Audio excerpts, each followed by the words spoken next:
So as Bishal has mentioned, the Department of International Environment and Development Studies, NORADIC, is very pleased to be the host institution for the NORAD NMBU Frame Agreement, under which this webinar is being organized. And as the head of department, it's my pleasure to also welcome you all to this very timely webinar on the science and politics of sustainable food systems.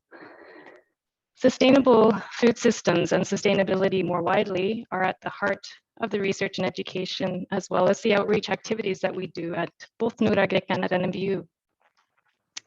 And as many of you know, NMBU has a mandate to contribute to solving major global challenges and helping society to meet the Sustainable Development Goals.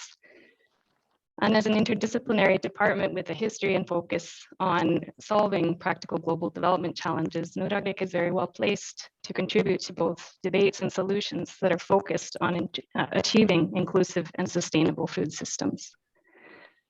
Over the last 5 years or so, our researchers, several of which whom are with us today, and as well as our graduate students, have been highly active and visible in research and teaching on food systems. So projects such as Transform and Foodma, where we collaborate with Luana University, Norwegian Church Aid and the Development Fund in Malawi, as well as BOLD, which is a recent multi-million-dollar initiative to improve food security and climate resilience that's funded partly by the Norwegian government, are 3 examples of substantial food projects, systems projects that are supported by both NORAD and the Ministry of Foreign Affairs under the food system strategy.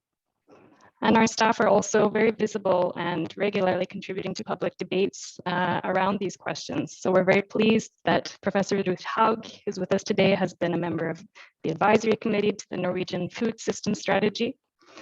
And we will hear a bit more today about Norway's contributions to the UN Food Systems Summit, where Oola and others have been actively contributing to a breakthrough initiative that sets farmer seed security high on the global agenda. So with these few words of background, as head of department, I would just like to reiterate NORADIC and NMU's strong commitment to collaborating with both NORAD and MFA in the area of food system sustainability. We're looking forward very much to strengthening these collaborations going forward. And I'm very much looking forward to the discussions here today. So thank you. Thank you, Jennifer, for your very informative and also institution-based, your welcome and initial opening remarks. But now in the summit, there were a lot of talk about engagement, participation from indigenous people to youth to all these UN member states in the Food System Summit and beyond. So these engagement aspects will be highlighted by our next speaker, who is Lise Abdetsen, who is a special envoy for climate change adaptation and food security at the Norwegian University of Foreign Affairs in Norway. She was working at the ministry since 2008, many years ago, and has been posted to Norway's embassy in Islamabad, Pakistan, and also in Turkey in Ankara. Prior to joining the ministry, she worked 3 years at FAO regional office for Near East in Cairo, Egypt, with food security and agricultural policy. Lise holds a doctoral degree from University of Oxford, UK, where she also conducted her research. So she's not only a kind of policy arena, but she has also a background in the research in very many different kind of conservation research unit. She also has gained master in energy and environment in economics from Italy, and also Master of Science in Environmental Change and Management. She has a rich and multidisciplinary kind of experience. So with this word, I will like to invite Lise Albertsen to deliver her presentation. Your time starts now, and maximum is 15 minutes available for you, Lise. Fabulous, wonderful. Thank you very, very much. And thank you for the kind invitation and introduction. I'll make sure that I send my CVs a little bit shorter next time. Just the key points should come forward in that. I am delighted to be here with you, and I will speak a little bit about the member states' engagement into the UN Food System Summit, and also what is now happening and what is coming out of the summit, and what are we expecting. So first of all, this summit came about from the Secretary General of the UN. He wanted there to be a summit and a discussion on food systems. There are many ways of actually getting a summit to the UN. Being and instigated a summit from the Secretary General's viewpoint is one way. Another way is through resolutions and conventions. When it is the Secretary General's summit, as this summit was, there are commitments being made, but these are sort of voluntary by the member states. And I'm making that point, I'm stressing that a little bit, because that does indicate a little bit of some of the opportunities and some of the challenges in moving forward on how to take what came out of the summit with us in the future. The summit also sits within the decade of action on the Sustainable Development Goals, which the Secretary General has announced. And it was very clear from the early start of the discussions of the summit that this should be a people's summit. There should be very broad engagement. And this engagement should be all nationally, it should be internationally, and at all levels. Because when we do talk about food systems, all actors need to come to the table. In many ways, the actual summit that took place in September this year was a success. And I'm saying that because if you look at the numbers, it's quite incredible and extraordinary how many individuals have engaged in the activities leading up to the summit and actually during the summit itself. 51,000 people tuned in to the summit that took place over, it was supposed to be one day, but it became 2 days, or 1.5 rather. And these 51,000 people came from 193 nations. Also, because it took longer than it originally thought or planned for, and the reason for that, it was supposed to be 1 day and it became 1.5, as I said. 163 member states held national statements. So there was a huge engagement from the political side into this summit by having that many national statements being presented, and most of them, the majority, I think just the majority actually, came from the absolute head of state. Additionally, 148 national conveners have been appointed to actually be in charge of national dialogues at the country level. And in these different national dialogues that have been held, over 100,000 participants have been engaged in the different dialogues. And coming out from these dialogue processes, 107 national pathways for transforming the national food systems have been submitted to the UN.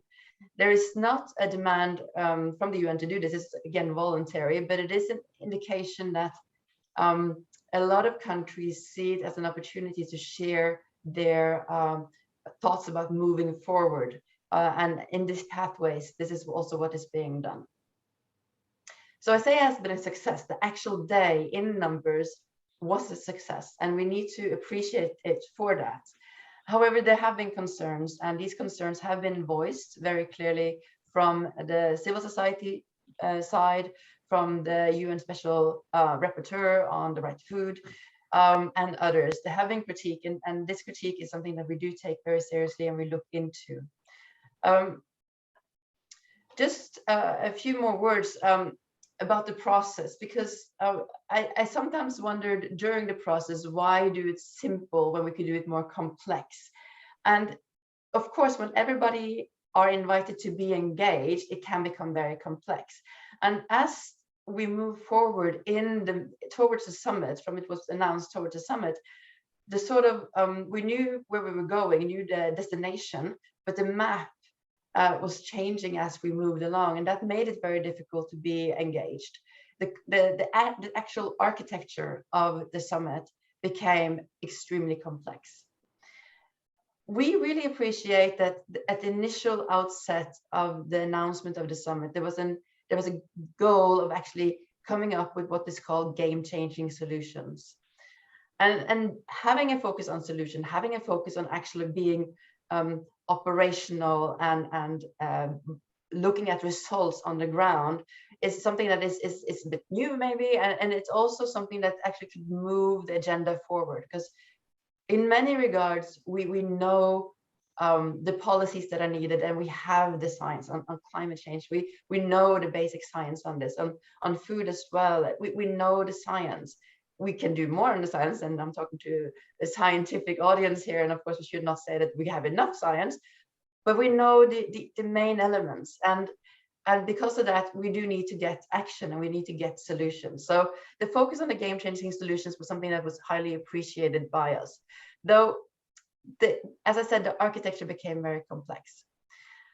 We had 5 solution tracks. These tracks were led by civil society organizations, which is a very new and bold move from the UN side. The UN organizations, different organizations, supported these different tracks. And through these tracks and through this engagement, over 2,000 different game-changing solutions were presented to the UN. From the Norwegian side, I'm speaking, being a diplomat or a bureaucrat rather, in Norway, we were engaged in 2 action tracks, and we also presented 2 solutions, 2 game-changing solutions, one on seed security and one on aquatic food. And both these solutions, what was important from our side was that we engaged broadly in defining these solutions. We had the authorities, we had scientists, we had civil society organizations, and for the aquatic food one, we also had representative from the private sector engaged in defining what the solution should be, and we submitted these to the summit itself. Just moving a bit further on what the Norwegian priorities and goals were with our engagement. And of course, there were so many countries that were engaged at different levels, but I can just speak from Norway's point of view here. So we established quite quickly an interdepartmental working group. We had members from 5 different ministries representing 7 different ministers. And we had our aid agency, Norad, also with us in that working group. And we worked very close together. We had meetings weekly and sometimes twice a week. And working also with our politicians, we came up with a set of priorities that we wanted to put forward towards the summit. And we worked very, very much along these lines. So very quickly, I'm just going to run through them. First of all, we're talking about food systems, which are important, but it is so important that we don't stop looking at the Sustainable Development Goal 2. We need to work on actually reducing hunger, reaching zero hunger in the world, ensuring that we have food security and all the different components that are within the food security definition. That was a very important aim for us, that we had to hold up SDG is what it's called, SDG 2. We also wanted to look at the role of food from the ocean, aquatic food, and as well focus on small scale food producers. It was also an aim for Norway to take in national and international experiences. And I think both of the 2 game-changing solutions that I mentioned previously, we are in both of those examples that we put forward, we actually had some national experience and international experience putting into the solution. We also wanted to look at the whole definition of sustainable development. It's social, it's economic, and it's environmental, and that had to be appreciated. Of course, talking about systems, we need to have all 3 components of sustainable in there. An absolute important principle is the right to food, gender equality, and leaving no one behind in the work that we did. And from the Norwegian side, as well from many other member states, we did not want the summit to end up developing new structures, being new reporting structures or new structures into the UN system that were brand new. We do feel that we have enough structures and we have enough reporting lines to also be able to report specifically on the Food System Summit. As you are probably all aware, there were a few results coming out from the summit. We have a statement of action from the Secretary General. We had 163 nations speaking, as I mentioned, and they came with what we call, again, voluntary commitments, many of them. We also had other actors coming in, speaking about their commitments, speak the private sector, indigenous people, gender, youth. Youth were very strong also, gender and indigenous people very strongly represented in the summit. We also have the fact that societies, whole societies were activated, and that is very much through the national dialogues. And we also have, although I said no structures being established, there is a small structure being established within the FAO. So there's going to be some sort of coordination hub within the FAO to move the engagement from the UN side and the support to member states, move that forward, that work. I mentioned the Secretary General's statement, and I think that's an important statement, and it does say something about what is going to happen in the future. Just a few elements that I picked up on that is important for us as a member state. To transform the food systems, we do need to do it nationally. We need national engagement, national ownership, and national planning.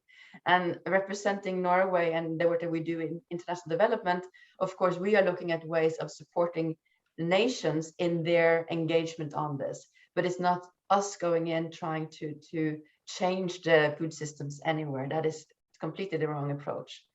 It also needs to engage all the actors in the food systems to actually get that transformation or that change that is needed. And it is about people, it's about planet and prosperity, and that came very strongly out in the statement from the Secretary General. Another aspect that came strongly out is the value of food, the true cost of food, which is, it's more than a commodity, it's a right, it has an effect, and there are externalities that needs to be included in the price of food. And I mentioned a coordinating unit in the FAO, which we're looking into, trying to understand how it's being established.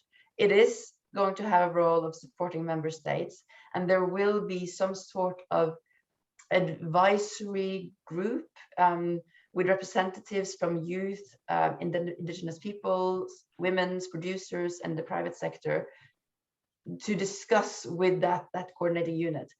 We don't know how quite this is going to be yet. It's still not decided.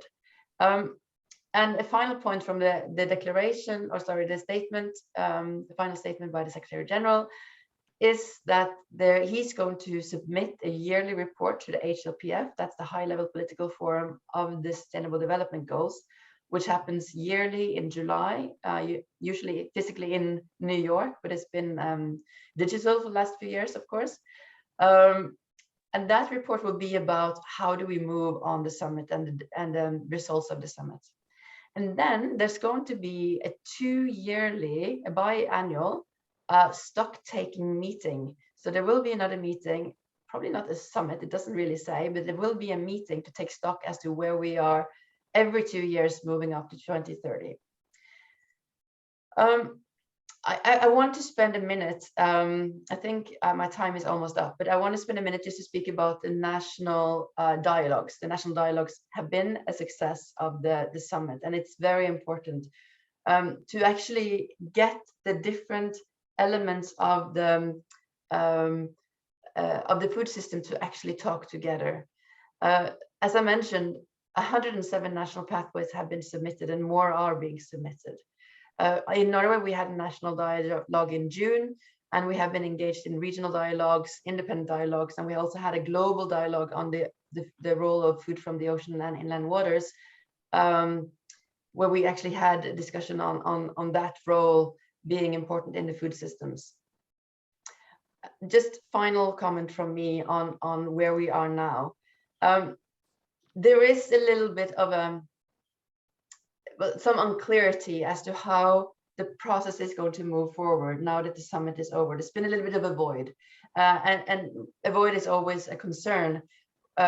We have the statement from the Secretary General, but the actual implementation of that and getting these different institutions or hubs being established, and also to understand the different coalitions and initiatives that were mentioned and should come out of the summit, how to engage in those is something that we're not quite clear on.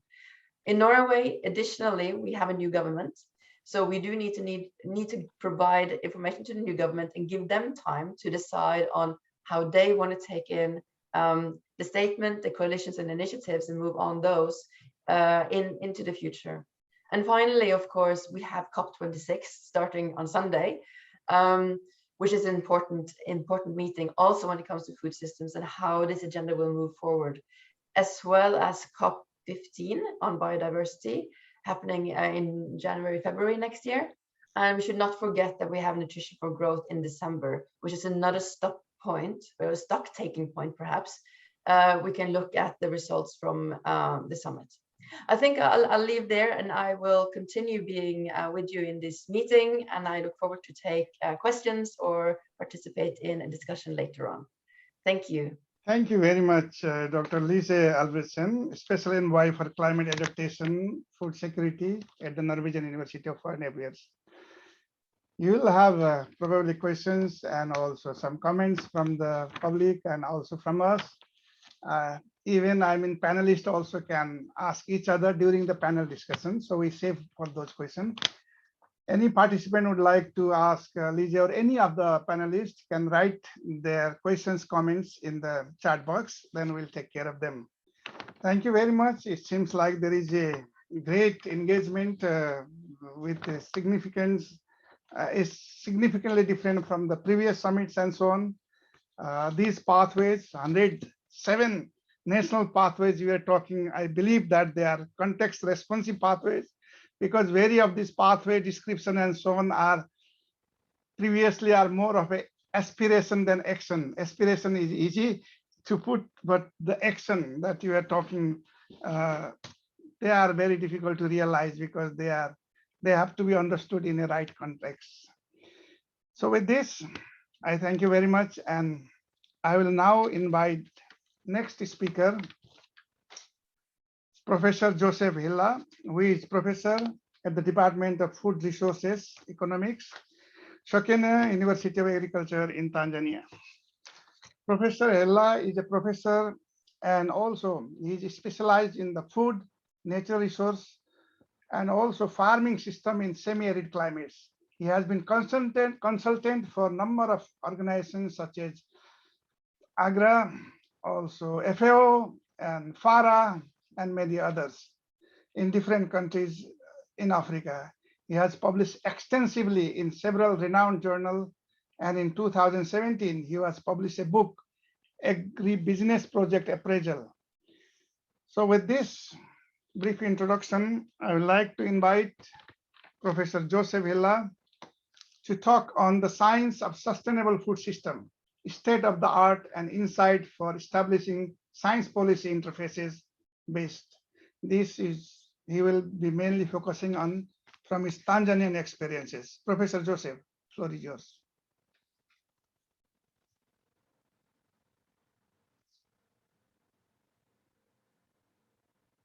Thank you very much for inviting me to this important discussion on the state of the art and insight establishing science policy based on the Tanzania experience. As the coordinator told us, my name is Professor Hilla.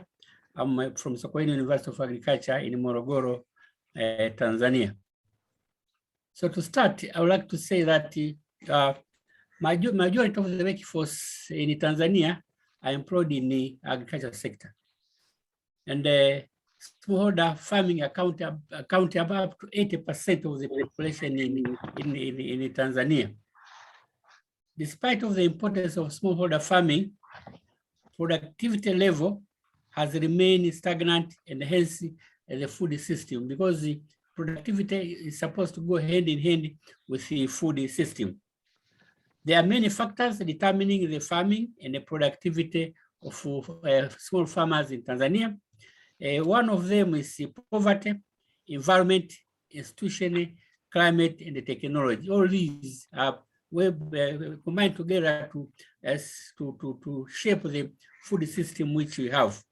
Therefore, all these factors determine the sustainability and the food system which is presented, which I'm going to present in this paper. First of all, smallholder production system which we have in Tanzania. First of all, we produce for our own consumption. It's quite different from perhaps other countries in Europe and other places. But the majority, all the food which are produced in Tanzania are produce for our own consumption. Only when they produce surplus, they can sell to obtain cash. There is limited use of modern inputs like seed, fertilizer, and the irrigation system. For example, seed, up to now, only 12% of the people use improved seed, and the fertilizer, only 14% of the Tanzanians use fertilizer.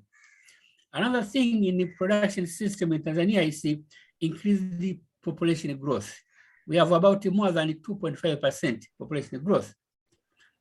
Another thing is rural-urban migration. Also, all these shape the smallholder production system. There's climate change. There's a change in consumption behavior, because you'll see later that the behavior of the consumption is changing very fast. And the change in specific cash and the food crops. Initially, we used to have food crops and the cash crop. For example, cash crop are cotton, tobacco, cashew nut, and the others. But nowadays, we have food crops can be cash crop and it can be food crops. And also new paradigm which are coming up. For example, monocropping, intercropping, ecological farming, organic farming, and orphan farming. All these are new paradigm which come from the production system of smallholder farmers. So coming to the smallholder production, it is smallholder have to produce food to feed themselves. So in order for them to produce food to feed themselves, they are engaged in multiple cropping. For example, we can have one crop, one farmer can produce a different type of crop in one particular plot because it's supposed to produce for own consumption. A multiple cropping and a mixed farming. That is, a farmer can keep chicken, can produce maize, can produce vegetables, and something like that. Some production systems are not efficient compared to other systems. For example, when you have monocropping, when you compare with the specialization, monocropping is more efficient than mixed cropping or something like that. All these affect the farming system which we have. Another important thing which affects us is population growth. Tanzania population is currently growing at about 2.9%, which is relatively high. And Tanzania has a high fertility rate. For example, a high birth rate and a high fertility rate.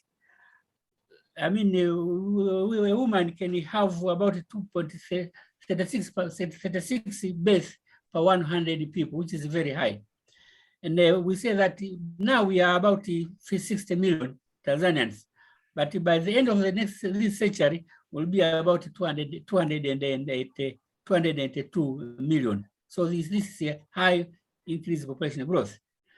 Also, Tanzania has a very low middle age. For example, about 44% of the population are below 15 years of age. And 52 are between 50 and 64. And just 3.1% above 60 years of age. So if you see this structure of population structure, you see that there are many mouths to feed. Very few people are supposed to feed many people which are coming up in the population. So this also affected the food system which we are going to have. Another thing which is very important is rural-urban migration. We say that about 58% of the population move in the cities and urban. I mean, they are abandoning farming activities in the rural areas. Actually, now the youth are the one who move from urban area to rural areas. I mean, from rural areas to urban areas. And 41% migrate to another places. For example, the Maasai, they move from one place to another place to search for pasture. Even farmers themselves, they move from less tolerant place to another place. Only 1% migrate outside Tanzania. That is very lucky when you compare to other countries in Africa. Generally, migration is search for employment. We search for employment, especially youth. they move to urban area to search for employment. And the personal increase, for example, marriage is 18%, education 80%. Rural-urban migration has impact on the production and productivity. So when you talk about the agriculture system or food system, you are talking about a very small percentage of people who are going to feed the majority of the people in Tanzania. So there's less production and more mouth to consume. Another thing which is important to mention here is climate change in the food system. There is many issues which are related to climate change. For example, annual rainfall, temperature is increasing, rainfall is increasing, and the temperature also is increasing. All these affect the type of food to produce and affect the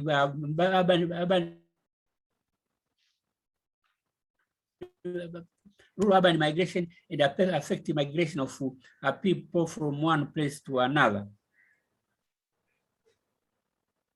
And you see constraints in agriculture system. Major constraint nowadays is climate change, because the people are depending on rain-fed agriculture. And then you can see that because of lack of rainfall, most crops usually dry up because of the lack of rainfall, high cost of inputs, access to land, and low price of agricultural produce, pest and disease are some of the examples which concentrate in production, agriculture production in Tanzania. So based on this, we have major changes which are coming up. For example, increase in the population, we have more mouth to feed than the one who are going to produce. And here, when we talk about increase in the population, we also refer to the rural-urban migration. So agriculture is becoming at the hand of very few people, but the majority are supposed to move to urban areas and increase population. So you have more mouths to feed than others. The population structure, more young population is, I told you that you have more mouths to feed than the level of production. Change in the purchasing power, that is very important. Tanzania last year became to the second level country. So we have many mouths to feed, and the purchasing power also has increased. Rural urban migration, I've just told you, and the less consumption of native foods. That is because of the change in the population, change in the age structure. There's less maize, less sorghum, and more potato like rice, more junk food, and the other things. So these are major changes which we are seeing. So policy debate, which comes from these changes. We have this monocropping and specialization cropping to increase the production and productivity. You cannot go to specialization cropping because we are supposed to produce what we eat. So this is another one of the most important policy debate with respect to Tanzania food system. Mixed and intercropping to cope with smallholder requirements. Because we are supposed to produce what we eat. So we are supposed to come up with the mixed and intercropping to produce what we eat. And then now they are talking the issue of genetically modified food to feed the growing population. The champion of GMO are coming to say that you Tanzanians, why don't you go to GMO so that you feed the increased population? So these are debates which are going on. There is neglected and the native crops. There are some crops which are neglected. There are crops which native crops. So people are discussing now, should you go to these native crops? And native crops are not very productive, and you cannot feed the whole population when you have the native crops. And now also we are talking about organic agriculture, agroecological farming for health and sustainability.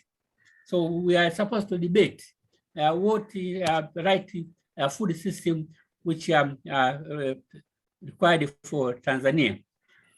And based on that, I thank you very much for your attention, and I thank the Norwegian government for coordinating this presentation. Thank you very much. Thank you very much, Professor Joseph Ella, for your insightful presentation and also right from the ground. Many countries have this rural urban migration problem. Also, our youth, when they are graduated, when they get master degree from agricultural university, they don't want to go and work in the farm.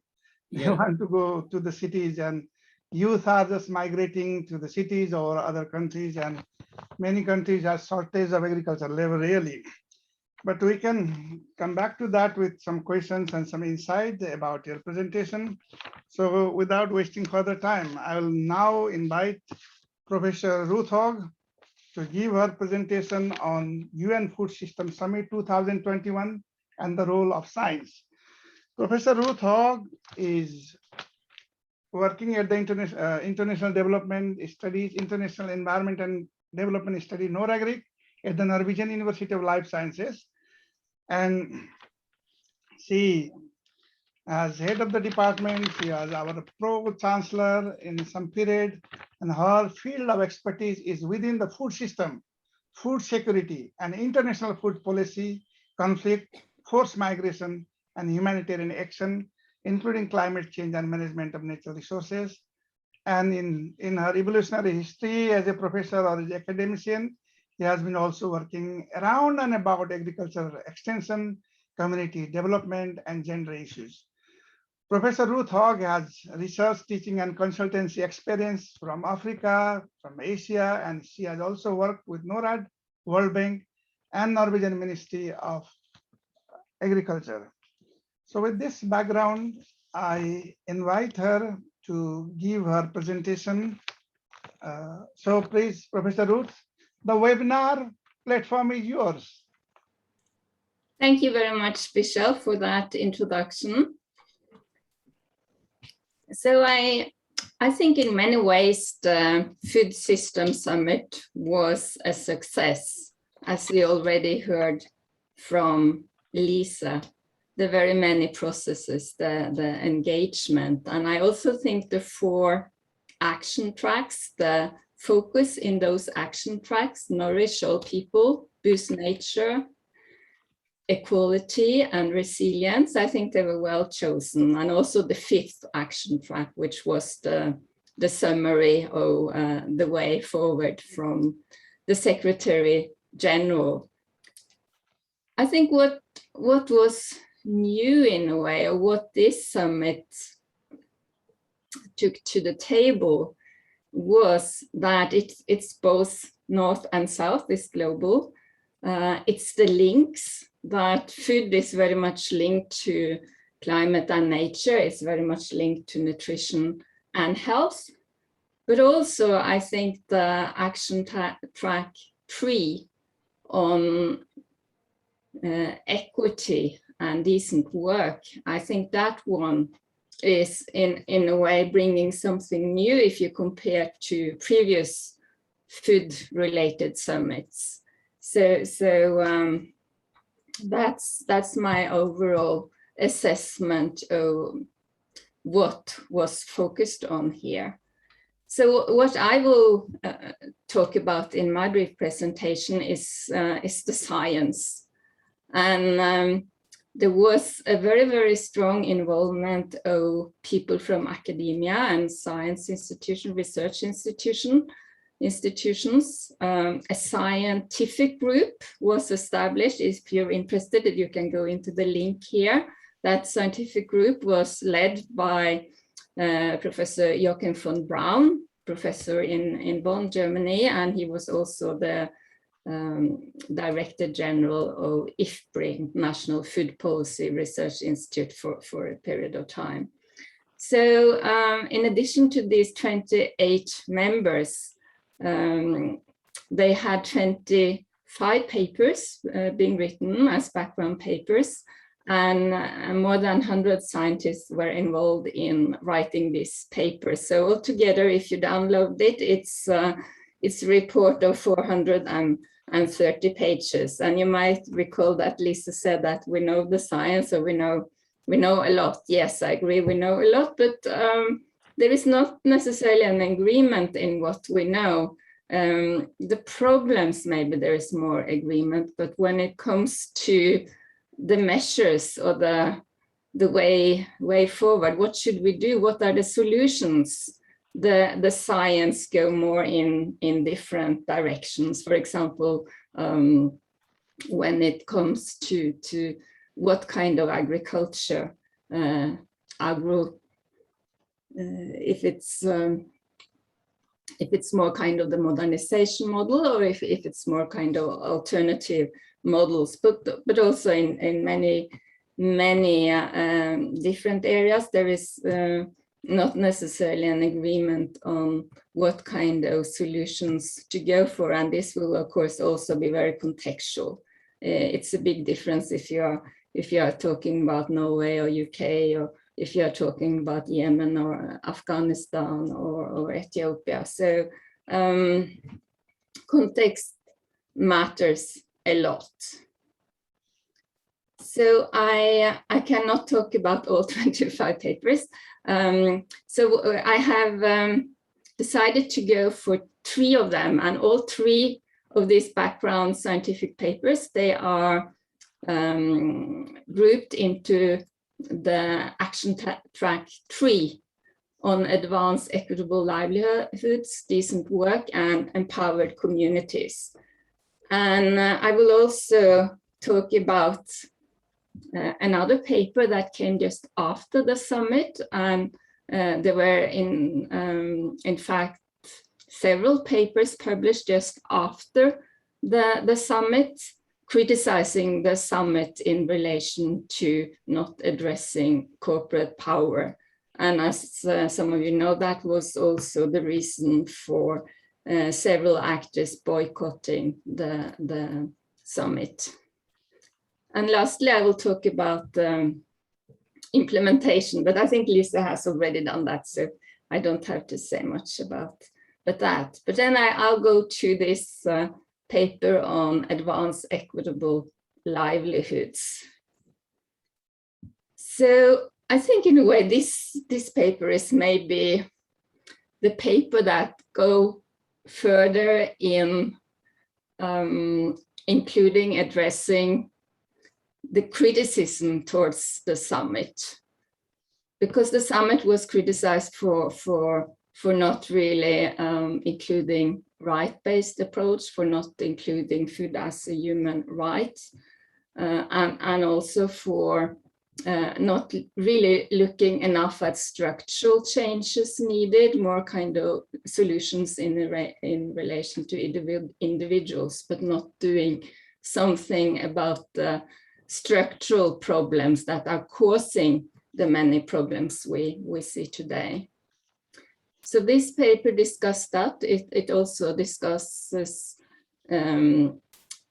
equitable and contextually relevant innovations that one size does not fit all. We really have to understand the background better, and the whole issue about ownership.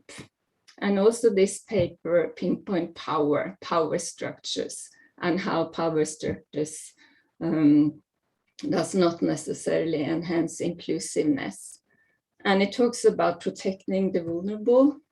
It talks about the need for institutional changes to really work in favor of equitable food system livelihoods. And also this paper adds the importance of holding governments, businesses, and organizations accountable. So they have this model that I put here on how to build agency, transform structures, and change relations. So in my view, this was a very important background paper. I'm not sure it has really been followed up on in discussions and outcome, but it's there. And many people, I guess, will use quite a lot of what is tabled from the scientific group. Myself, for example, I use this in my teaching. I teach global food systems, and for me, this has been dream to get access to all these papers. And they have really done a very thoroughly and impressive job of reviewing so much research that have been done. So the second paper I also want to briefly talk about is the future of small farms. I think this is a very important question, and what Joseph already has said from Tanzania falls very much into this background paper 10 from Diao et al. So what we see in low and middle income countries is that farm size is decreasing. Farm size for about 500 million people is smaller, or 500 million farms are smaller than 2 hectares. And most of these farms are smaller than 1 hectare, and they are continuing to decrease. Farmers, these small scale farmers, are often net buyers of food, and they get their meager income from rural non-farming employment to compensate for unprofitable farming. So here in this paper, there is a lot of recommendations on what to do for this group, because this group will be the biggest group of hungry people in the future. It's more and more forecasted that small-scale peasant farmers, particularly in Africa, will be the biggest group of poor and hungry people in the decades to come. So what do we do here? Again, it's of course very contextual, but it's about investment in rural areas, education, cooperatives, small and medium-sized enterprises, and also very much about labor-saving technology, because labor is very often a problem, and we tend to come up with agriculture practices that demand more labor. So in my view, this was a very interesting paper that I think we should learn. We have a lot to learn from. So the third paper I want to focus on is paper number 12, which is addressing food crisis in violent conflicts. And we know that the majority of hungry people in the world live in countries with violent conflicts. So here we also find the most extreme hunger. And from the global report on food crisis that comes out annually, we saw that in 2020, almost 100 million people in 23 countries are in the most serious steps of food insecurity in countries with protracted or armed conflicts. So here also there are some good recommendations on what to do. So I will then go to the next paper by Jennifer Clapp, who has written a paper criticizing the lack of willingness to address corporate power in the food system and the boycott, which was the reason for the boycott. So about 600 organizations and individuals from civil society organizations and academia, they boycotted the summit. And here are some headlines in The Guardian saying that what they saw happening was corporate colonization, and that's why small producers boycotted the UN food system. And they had Alternative Peoples Summit end of July, where they met and also came up with quite a lot of statements. So Jennifer Clapp, who's a professor in Canada, She recently published a paper on this. Jennifer Clapp is also the vice chair of CFS, the World Committee on Food Security. So in this paper, she discusses why the summit did not want to address corporate power, and she also concludes that the technology and innovations that the summit is advocating to a large degree will benefit the large companies, and that also corporations were heavily represented in the leadership in the summit. So finally, the action track 5, which is implementation. And as Lisa, I was very pleased with the Secretary General's statement on that there will be no new institutions here, but that the Rome-based agencies, FAO, IFAD, and World Food Programme will be the ones following up with the coordination hub in FAO, and that there will be collaboration with CFS, the World Committee on Food Security, and their high-level panel of experts. So I think that was good, and that was some of the reasons for the boycott, that the several civil society organizations and academia felt that the summit was bypassing this very important committee on food security. So what will come out of these country pathways and the annual stock taking and the biannual meeting to review progress is of course not easy to say.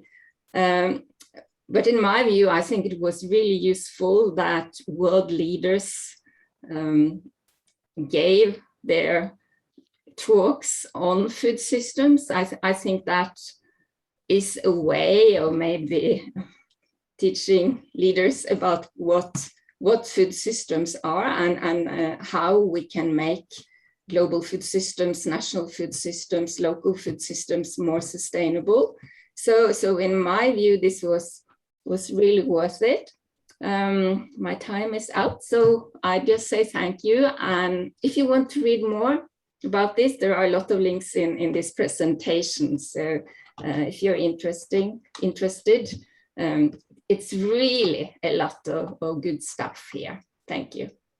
Thank you very much, Professor Ruth Hogg from the Norwegian University of Life Sciences. Definitely, I mean, those structures which are regulating the food systems at local level, regional level, they are created with certain kind of mindset, certain kind of worldview. And we have to also work on how to transform those worldviews so that we can transform the structures. There will be an opportunity to ask Professor Ruth Hogg and all the presenters. Please write your question in Q&A box, which is there. So with this, I thank you very much, Ruth. Please stay with us. I trust that some more questions will be coming for everybody, including you. So our next presenter is Dr. Oola Westengen. That's the right pronunciation. He will be presenting on the UN Food System Summit and effects to get smallholder seed security on the agenda. And Professor Dr. Oola is an associate professor at this Department of International Environment and Development Studies, Norway. And he is also a leader of the research cluster Climate Change and Agricultural Development at the department. Previous joining to this university in 2015, Dr. Oola was a coordinator of operation and management of Svalbard seed supply system, Svalbard Global Seed Vault. He does research on agrobiodiversity, conservation and use of genetic resources, seed supply system, food security and adaptation to climate change, including crop evolution and crop diversity as biocultural heritage. Now, with this, I would like to invite Dr. Oola to give his presentation. Dr. Oola, the webinar floor is all yours. Thank you, Dr. Vishal. What is the way forward for the world's broken food system? That's the question you asked us, right? Sure. I think there are many answers to that, but in this presentation, I will talk about one such solution. Most commonly in presentations, I start with some background and some problem framing, and then I work my way to the solution. Today, I'm starting with the solution, and then I will walk you through part of the process that was leading up to this solution. So I was really thrilled, 23rd of September, quite late in the night, when I heard the Norwegian Prime Minister say the words on the screen here now, when she was giving Norway's statement for this high-level segment for the Food Summit. And she is here referring to the so-called game-changing solution that Lisa mentioned on seed security, on putting farmers first in seed system development. And as you might guess, this solution was not only Erna Solberg's idea. We were several who had been working on promoting this idea for a while, and this will be the story of that in the context of the Food System Summit. So I'll actually start on a personal note here and say a few words about my own motivation for working for this specific proposal for the UNFSS, because almost all the research I'm involved in and a lot of my teaching is about seeds, from the biology and ecology of them to the politics of them. And some of this research is large scale and quantitative, such as this ongoing study on seed sourcing in the face of climate change, which the data on the screen here is from. And from such data, we see that it's only a small share of the seeds that are used in developing countries. In this case, it's Ethiopia, Tanzania, and Malawi, that are improved varieties sourced from so-called formal seed systems. And I'll get back to what I mean by formal seed systems. But the dark brown bars here on this graph show that only about 20 to 30% of the seeds are purchased for money. So the rest are sourced through social networks or saved on farm, etc. And the green bars show that only 5 to 20% are improved seeds purchased from formal systems. So that means that a large part of the seeds that farmers use in the face of climate change and other threats that they are facing to their food production are developed and sourced through other means and channels than formal seed systems. And the same is evident from our local scale, more qualitative, if you want, research, where we are learning from farmers why they grow different varieties, how they source them, what agronomic properties they have, and what food cultures they are part of. And this kind of research on the crops and culture relationship, as you said, Vishal, is actually research on one of the most intimate relationships between humans and the rest of nature. And there is a stark contrast between the research and what we find in this research and what we learn and what we see as prescribed from some dominant development actors when it comes to seed system development. And here is one example of this, an agenda exemplified in a paper in a leading agricultural economics journal written by authors working in big and influential development organizations. And the idea expressed here is that all countries should move through these different stages, so a very kind of linear development idea here, where seed systems develop towards the goal, which here seems to be a seed system of the kind that dominates, for example, in North America today. They don't call it seed system, they call it a seed industry, which is also quite telling, I know. And, you know, full disclosure, I personally disagree with this view. I think it's really out of touch with the actual empirical situation on the ground.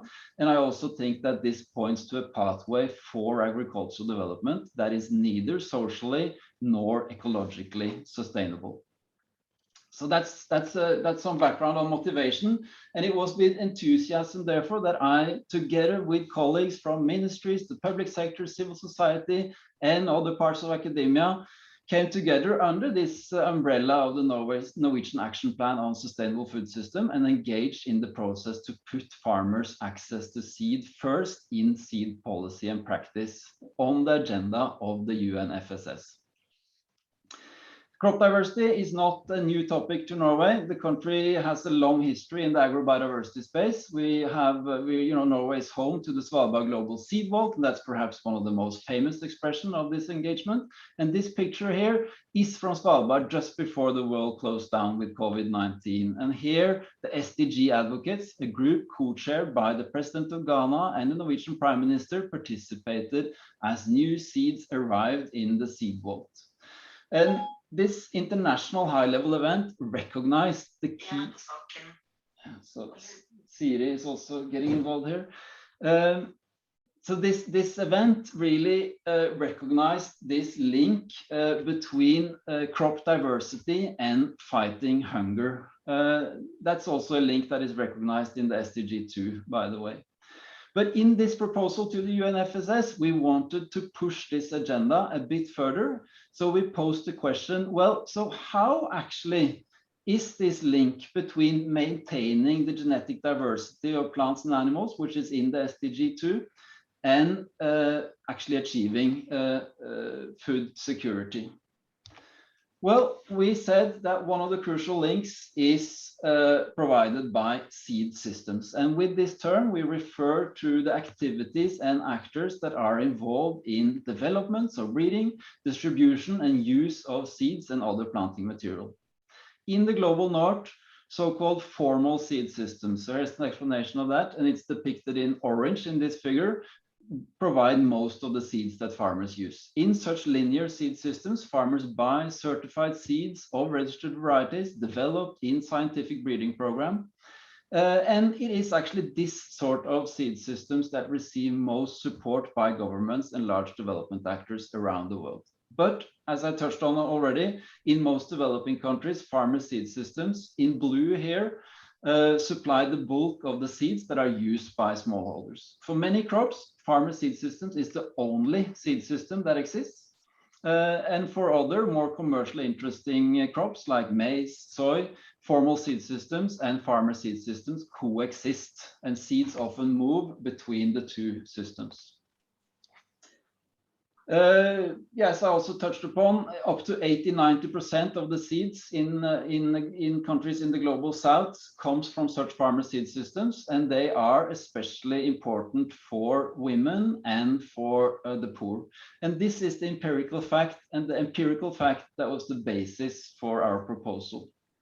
So in the shaded circle here, and the squares as well, you see examples of approaches to support the seed systems that farmers use, both formal, informal, and what you could call the intermediate seed systems.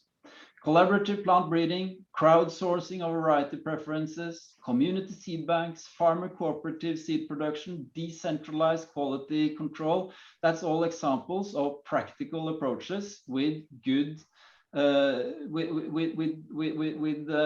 great potential. Together with normative work on policy and law, I think that these sort of activities are really now challenging business as usual in seed systems.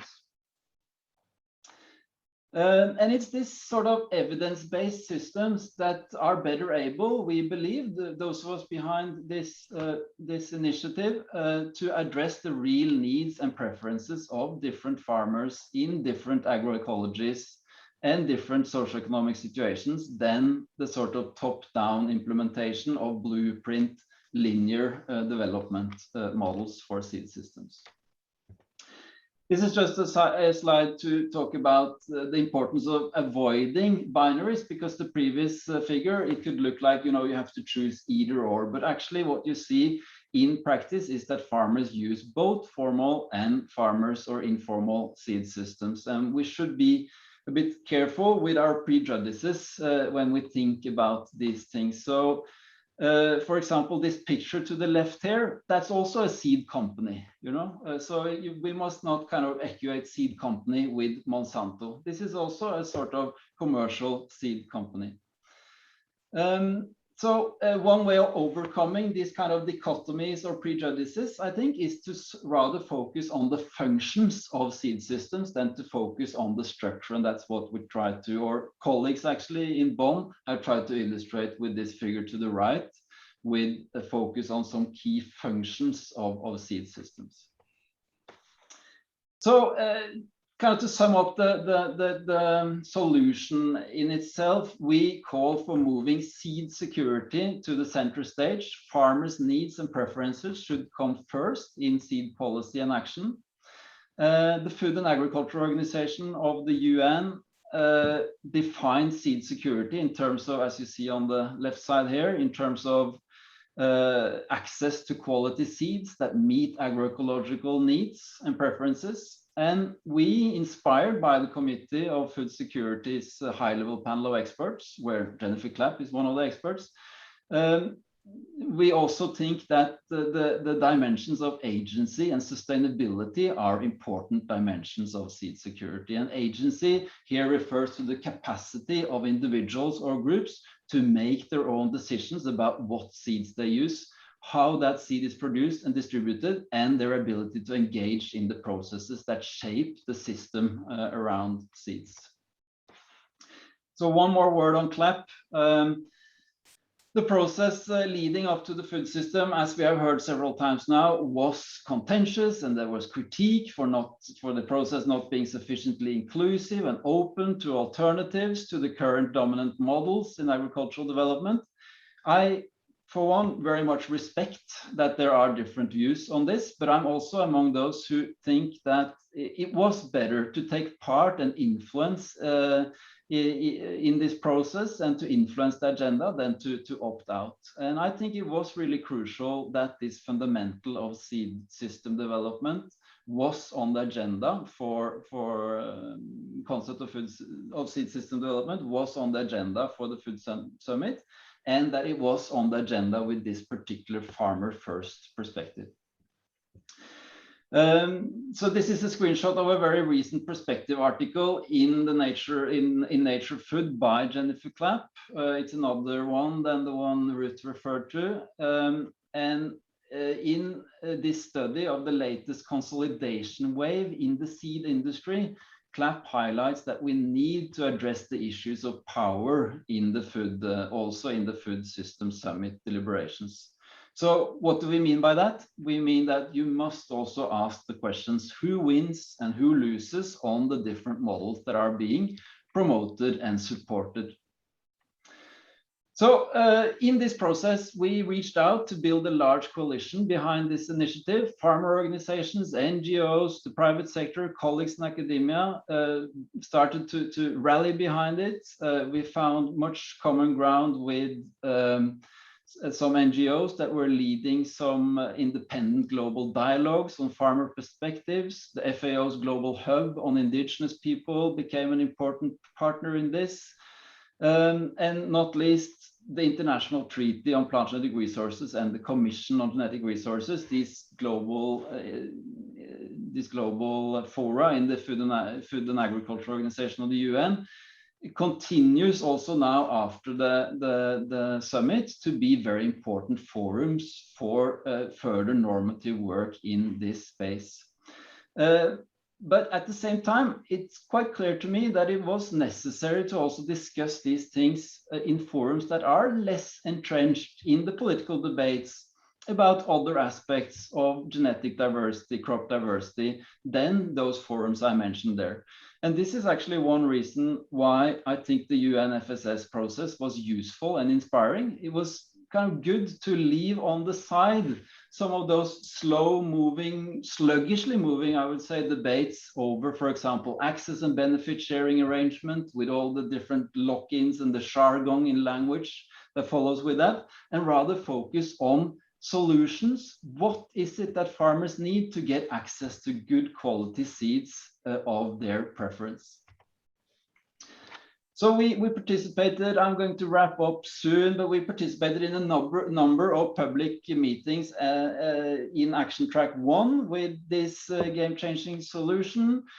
We had a number of other forums and bilateral meeting. In June, we organized, and I say we, I mean the colleagues in the ministries were the most important in this, organized a rather big forum from our side, inviting discussants from around the world, here exemplified by a farmer and one of the deputy leaders in the farming union in Norway, and the chairperson of the Indian Plant Variety Authority, commenting, being discussants in these forums.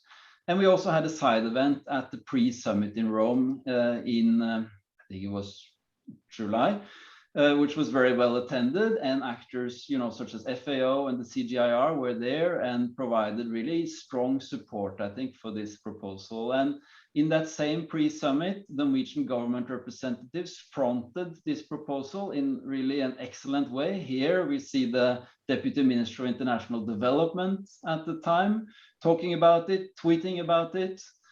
And then finally at this high-level meeting in New York in September with the then Prime Minister Erna Solberg speaking about it under, you know, under the watchful gaze of and protective, well, it looks like, gaze of the Secretary General of the UN.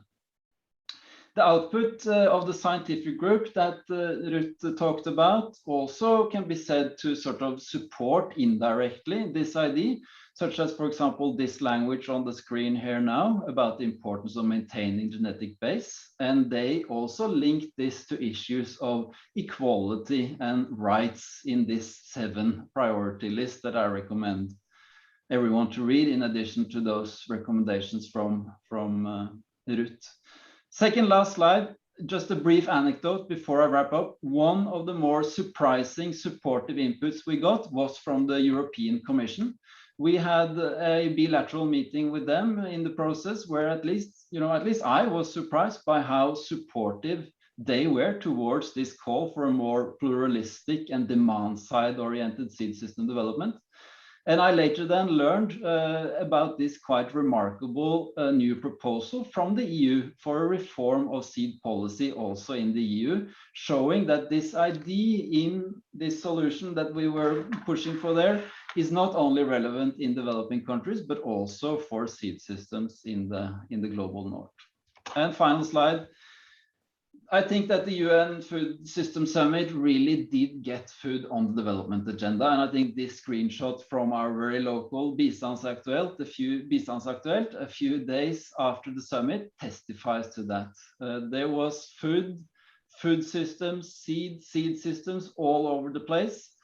And here in that picture in the middle there of Ulstein, the then Minister of Development, is also a plug for a large international new development program that the Norwegian government announced in the context of the Food System Summit and in the context of the seed security proposal. So this project, Biodiversity for Opportunities, Livelihoods and Development, or BOLD, is a 10-year project that will be led by, or is already led by, the Crop Trust.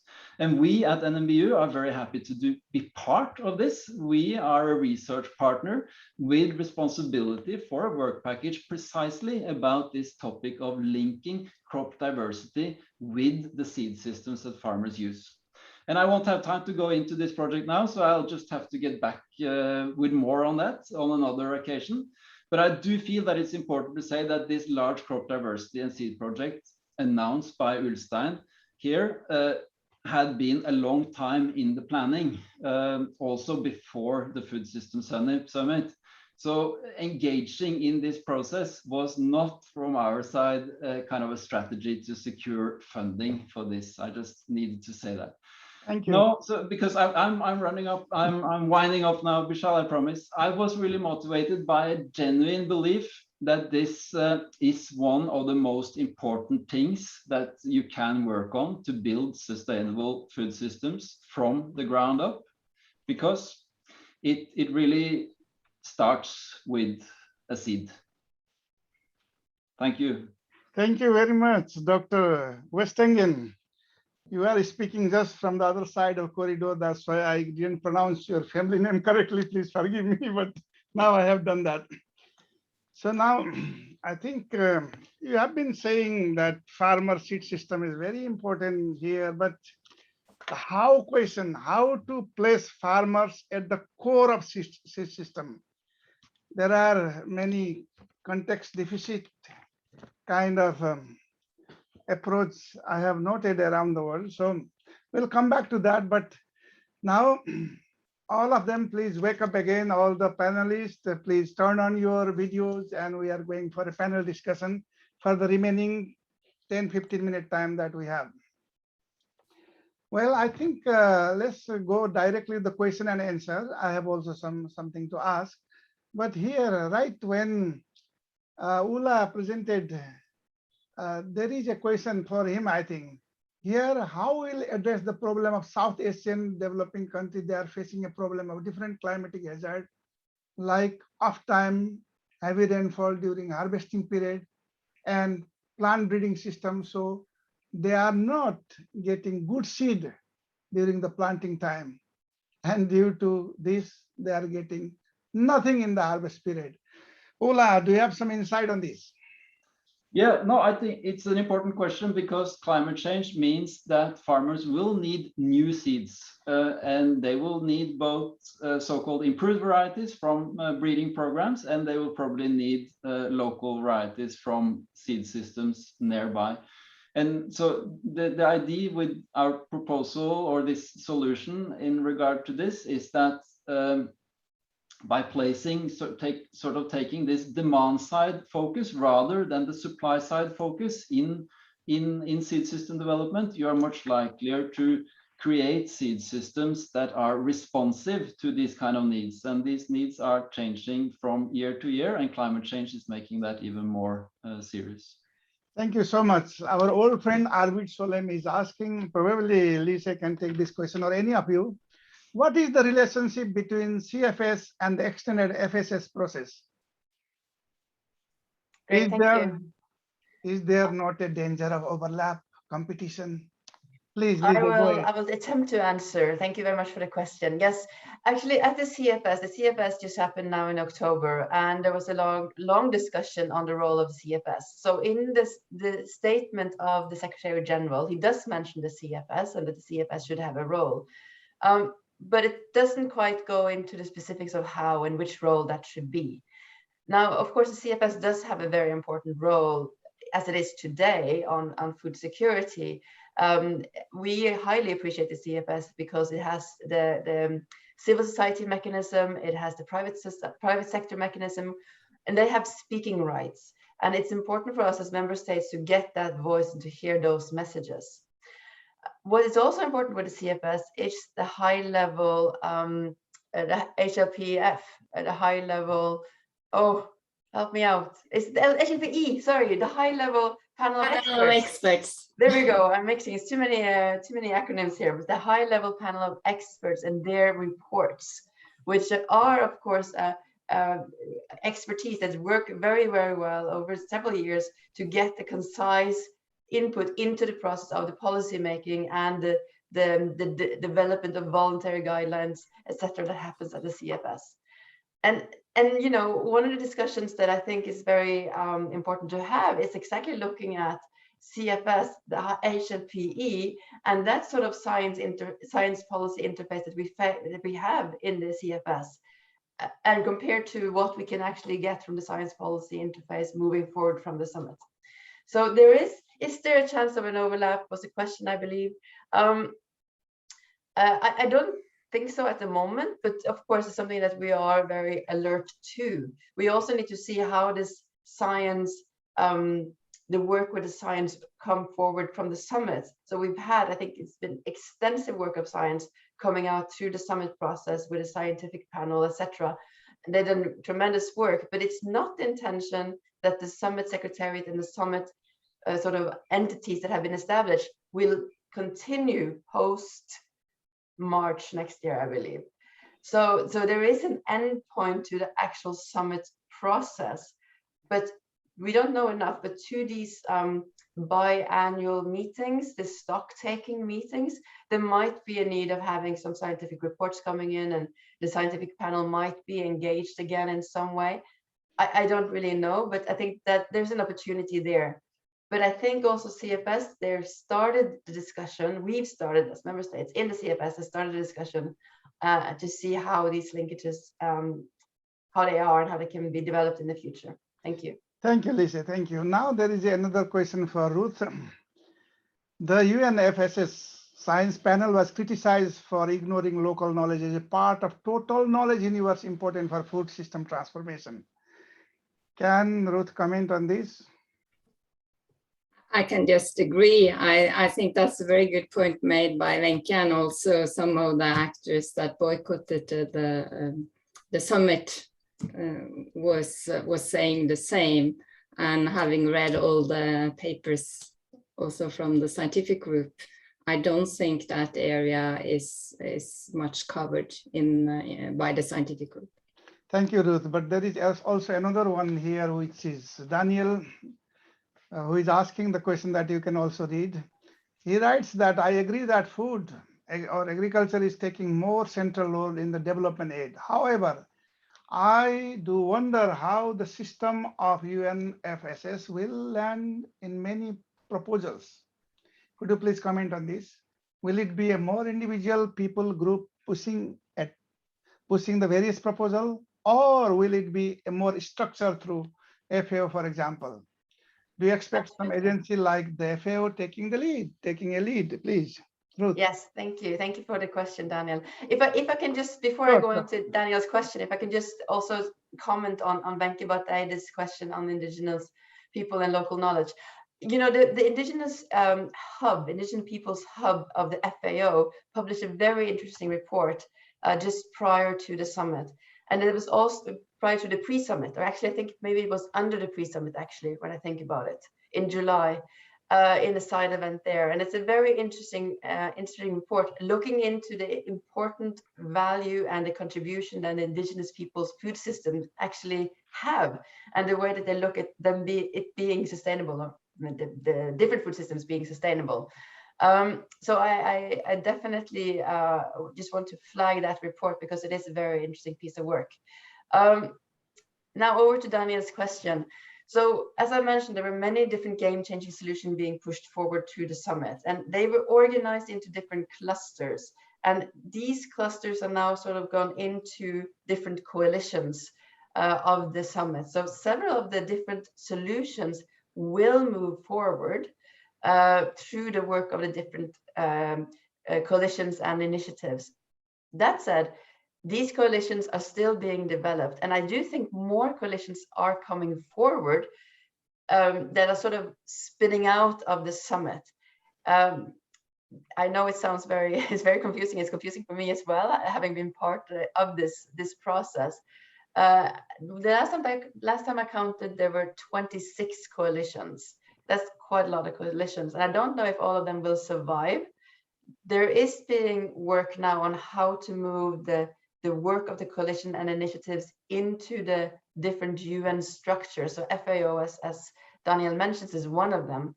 Though we can't move 26 coalitions into FAO or IFAD or WFP for that matter, and make them have a secretariat function. That will be too many, and that will be something that I don't think that the majority of the member states who supports these institutions will appreciate. So there's still a lot of unknowns as to how we actually take the coalitions and initiatives forward. Some of the initiatives like Zero Hunger, where also the food or the seed security initiative that Oola mentioned is partly based in that or partly connected to that.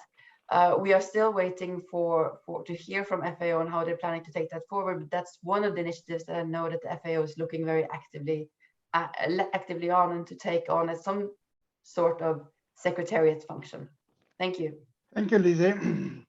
Now we have almost the time, but we go another five minutes or so.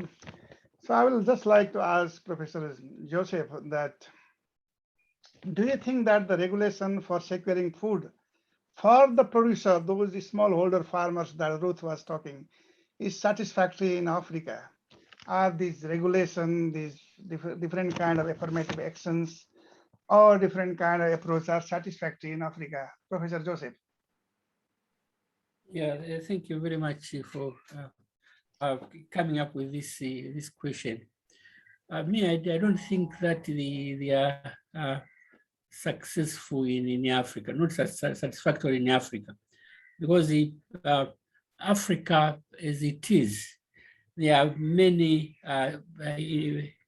built-in culture and social structure in the African continent.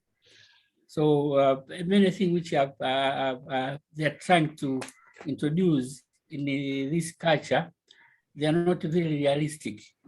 Nowadays, I think people have come to realize this, that in African context, the issues of coming up with, say, specialized crop, monocropping, and the others, they are not functioning very well. And nowadays, actually, there's one school, one group, which are talking about the neglected crops. They're coming up with neglected crop.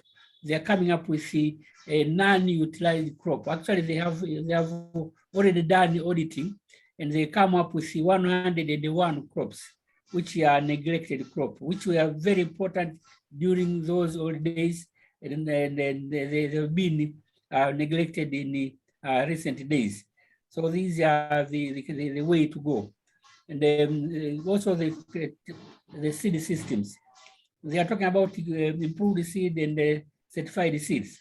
But the way it is, our indigenous seeds are very important, although they are not very productive, based on the increase in the population and the rural urban migration. But I think this is the way to go. We have to combine all those initiatives so that to bring these particular changes. Thank you very much, Joseph. So I'm coming almost toward the end, but final question I would like to ask Professor Ruth Hogg. She's teaching our student here for many, many years that those smallholder farmers are the one who produce the food. They are the one who are in majority who goes hungry into the bed. But we as a scientist, if you look at some of the reports lately, most of the scientific studies were done in food system. They were not focused on the need of smallholder farmer. Can you say something where we missed it? Because we are also supposed to push it further on. Can you give some reflection around it? Why the science is lacking, particularly to bring them in the forefront and also in the core of the food system? So I'm not sure if I understood the question correctly. So you mean why we don't have better solutions for small-scale farmers? One of the report that I have been reading is saying that most of the scientific studies that were done in food systems, agricultural food system, were not focused on the need of smallholder farmers.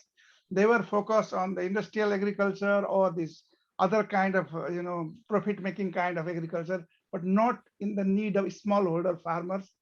When you look at the volume or number of publications, so I think we are missing some important point there as a scientist.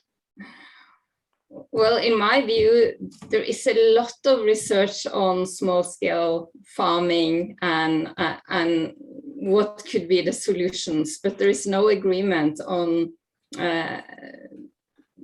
what should we do, or what should they do, what should the countries do. So it goes in different directions, and I think it's as Oola explained with the seed. I mean, there are different paths to take, and there is no consensus on what's the right model for small-scale farmers. And the paper I read with great interest, which was the background paper for the summit, clearly explain the problem of decreasing farm size, and maybe the solution is creating jobs outside of agriculture, but still in the rural areas, so people can continue to grow their own food and have their farm, but they can get income from other places. So that is one solution. I think there are numerous recommendations for what to do, but not necessarily on how can it be done, who should do it, and is it feasible, who's responsible. I think small-scale farmers, which you know is my favorite topic. I always talk about small-scale farmers, especially in Africa. And I think that they need to be more involved for what they want to do. I mean, it's their livelihood, so their voice have to become stronger. They had to be heard more. That's what I can say. Thank you. Thank you very much, Ruth. Thank you very much, Lise. Thank you very much, Joseph, and also thank you very much, Oola, for this very interesting panel discussion. This was a first webinar that was organized primarily focusing on science and policy and context responsive pathway for food system transformation. We have still unsolved question on what need to happen really, who will be involved, what progress we need to make and so on, and also how we can make this food system transformation in harmony with nature. And also in view of rapid land degradation, every minute since we started this webinar, you know, every minute 10 hectares of land is degraded worldwide, and this food base is disappearing. And I will just end because I am remembering my father, who is a smallholder farmer in Nepal, that, and also from the many indigenous people around the world, that there is a value of subtle agroecologies. That means some kind of hidden things that we scientists are not discovering. And myself being a scientist, I was also following that reductionist science and not been able to bring that other approach to wisdom-based agriculture and wisdom-based food systems transformation. But they are coming around the world in different small fragmented way. I think in future we'll also focus on that, which will bring and which will connect with a meaningful and sustainable food system transformation. With this, I thank you all for this webinar, and I hereby close this first webinar organized by Norwegian University of Life Sciences in collaboration with NORAD. Thank you very much. Thank you. Thank you. Bye-bye.